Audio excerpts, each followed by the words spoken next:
All right, in just under a minute, millions of Americans will witness history. For the first time ever, the government will launch a nationwide test of the emergency alert system.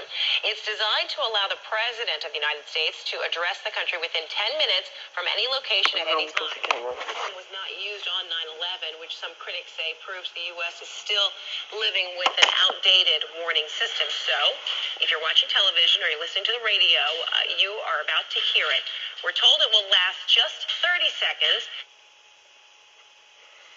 1370.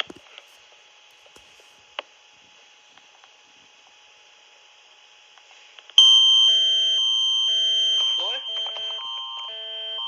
Emergency alert.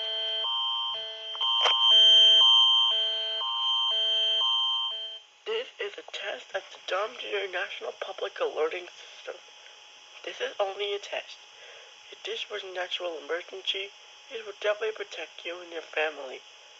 This is only a test.